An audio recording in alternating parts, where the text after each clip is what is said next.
Hey, it's Second Soundwave, and I am finally back with a somewhat overdue look at the Master Grade Blitz Gundam from Gundam Seed. I built this guy about a week ago, over the course of the entire week, due to lots of things coming up and getting in the way of building it. I didn't even finish it till last Sunday, but I finally got it all built up and ready, and I've had some time to play around with it, and I've sort of composed my thoughts on it, and, well, that means it's time for a review. So, let's get on with this. Now, moving down to the chest is where my first problem comes in with this figure, and that is this piece right here. I had to super glue this little panel right here down to the figure because it would not stay on. It was just way too small a slot for the, way too small a peg for the slot. It just wouldn't stay in. These red parts did a good job of staying in though, so not too bad. There's a cockpit down here. It's got a double hinge, so it hinges there. Then it hinges down, and then it's on like a double jointed thing, so it comes up and then down again. And if you look way up in there, you can kind of see the little figure in there. But not really. It's kind of tough to tell, which is a shame because it's a cool cockpit design. It's just so hard to see the figure up there. I'm honestly not sure it's showing up at all. So yeah, bit of a shame. Focusing on the arms here for a second, we can see the second function of this kit, and that is the Mirage colloids. When you pull this out, you can tip it down, tip this up, and if you look down in there, there's like this mechanical detailing. I'm probably going to paint that like gold or silver or something like that at some point to help make it pop, probably gold. But it's a cool little mechanical touch in there. It almost makes it a sort of, what is that called, like an open hatch or something where people like customize like a master grade to have like all the panels open. Because this kind of does that out of the box. It's kind of a neat function. But yeah, I mean, there's shoulder. The arm's got some good detailing on it. I had some trouble getting some of the panels to stay together, but once I kind of figured it out, it seemed like it's okay. I mean, there's still a little, like up there you can see, there's a bit of a gap along that groove where you can see where the frame is, and that's a shame. Hands are the standard seed and wing, seed/wing kit hands, which means that they have removable fingers. I'll get to that later, but it's not necessarily a good thing. Another thing to glue down is this purple piece in the backpack. It looks like it should move, but in reality all it does is just wiggle off the peg. And the problem is that the piece it's on does actually wiggle. And that makes things just confusing and just generally puzzling. That could be glued on fairly easily, I just haven't gotten around to it yet. There is like a bar underneath there, and I'm not sure if something's supposed to clip to that. It kind of looks suspicious. But as you can see, there's some great detailing back here. All these red and black parts are individual pieces. It gives a great effect. It's way better than lining the kit. And these thruster sections do actually wiggle around a bit. They can kind of go up and down and all around. Not a lot of movement in any one direction, but just enough to kind of give the impression of flight. And these gray parts down here do also tend to pop off on rare occasion. But for the most part, they hold on better than some of the other stuff. So now you got a good look at the kit. Let's move on to articulation. The head goes down. It goes up. It's got a sort of double joint there. Unfortunately, the bottom joint's just a hinge, so it can only go forward and back. But the top is a ball joint, so it can get a good range of movement. It can spin all the way around with a little bit of work to get it all the way around. The chin catches slightly, but overall it can be done. Shoulders can tip up on their own. The actual shoulder joint swings up, and this is a good time to mention. Remember my problem with the Astray where the arms and legs would constantly drop out of the polycaps? The polycaps on this kit have a flange that fits into a little groove on the peg, so these arms are in solidly. I can do pretty much anything I want to this kit, and those arms are not coming out, and that is a great improvement. Big problem the Astray mold had, and I'm glad to see they fixed it. This can hinge up to here, then the shoulder inside the torso is another joint that lets it come up farther, so basically, overall, that's about the highest you're going to get on the shoulder. Swivel, great double jointedness there. It's only slightly restricted by the armor. Ball joint on the wrist, pretty standard fare. The torso is very remarkably articulated. We got a good amount of forward, a little bit of backwards, and plenty of side to side, so this guy can pull off some crazy torso stuff. Now just a precaution, I removed those top parts there before I did the leg articulation just because I didn't want a repeat of last time, but legs go forward pretty, oh okay, hang on, they go up to here right now, but The thighs, well, okay, they also go up to here. If you look in there, there's a little drop-down mechanism, and you can actually swing the thigh down, and once you've swung it down, it can go much farther up, and that's a really cool feature. You do have to be careful that you remember to reset it so you don't end up with something like this where this leg's lower and it'll look funky. Or I suppose if you just want to get him a little extra height, you could drop that down. But it is just something to keep in mind. Backwards, this skirt moves out of the way ever so slightly, but thanks to that great drop-down hip mechanism, you can get a full 90 backwards, which is not something many kits can do. And there goes that other piece that I said needed to be glued on. Now, that does make this thing look like a floppy mess that's falling apart, but in reality, it's only a few easily gluable parts that are loose on this, and for the most part, it's a very solid kit. He does have a swivel, I think. Is there a swivel? Yeah, there's a swivel. It swivels out about 90-ish, which is about as much as you really need.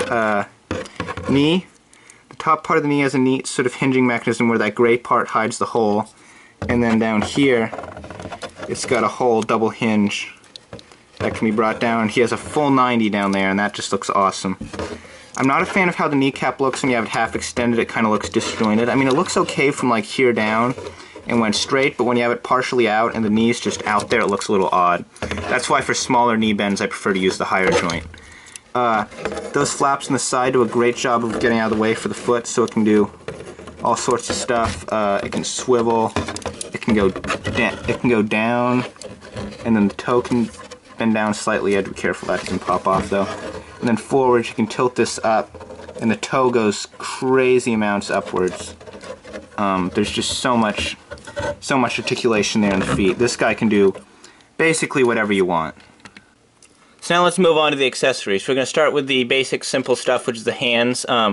You've seen the fists throughout this video, but you'll notice that I switched one of them out for an open palm hand in the last part. You get one of those for each side, and they're just separate finger parts you swap off. You get weapon, like gun holding hands. You get beam saber / sword holding hands. And you get, well, the fist, like I said. You also get a little stand adapter they plug into the bottom so you can stick it into an action base. Not bad, pretty basic. Swapping the hands out is pretty easy. You just pop this piece out and take the other part and just kind of stick it in there. And it's a little hard to get lined up sometimes, but there you go. I'm not sure what I think of it. Especially on the other hand that has the shield, it seems to be a little bit of a hindrance, but for the most part it's an interesting feature. I do think I prefer the fully swappable hands of high grades though. And speaking of the shield, it's about time we talked about said shield.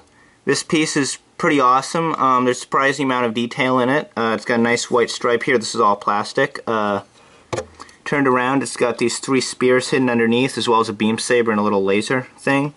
The handle does come off, so you can attach it to the figure easier. You sort of stick this in the hand and then plug the shield on. It also attaches here to the arm. This hinges forward. I'm not sure how that helps, since that seems to defy the laws of physics. These pieces can be quite easily knocked out of place, but they do actually, when you push them in, they sort of dent into their proper splayed formation. They can be fully removed and used as like handheld weapons. That's what that groove there is for, is you stick it into the holding hand. Unfortunately, they're a little hard to remove just one. I find when I'm trying to pull one out, I end up knocking them all loose, and they're a bit of a mess. Now, you do have a beam saber right here. You get a pair of blades, so you can stick one of these in there and have it like as a melee weapon. Pretty neat. You can pull the whole handle out, like so. And again, there's a groove so he can hold it in his hand. Pretty cool. A lot of functionality for just a simple shield. A lot more than I was expecting.